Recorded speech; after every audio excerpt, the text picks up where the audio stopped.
people will often come to me, students will come to me and say, or startups will come to me and say, like, I really need a mentor.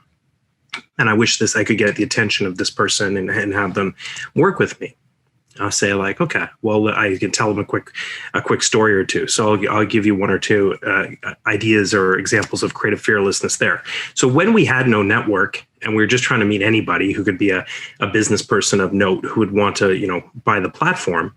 And I'm going to give this credit to one of my staff. Having seen these different ways that we thought and worked, one of the staff then came up with an idea and said, like, her name was Sandy Wong, and she was an account manager. And she came up and she says, I have this idea.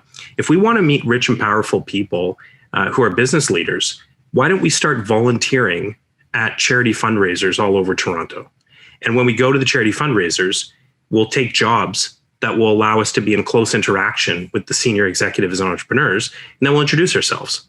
And I was like, sounds crazy. I love it. Let's go do it. So the first one we went to was the Toronto Symphony Orchestra Ball.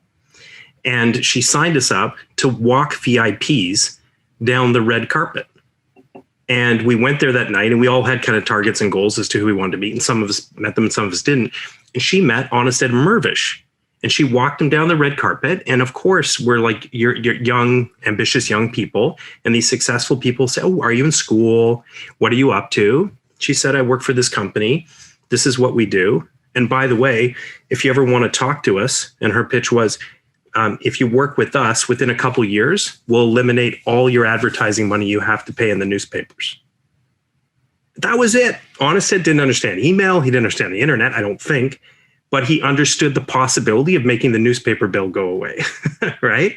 Yep. And they became our biggest client for the first 3 years.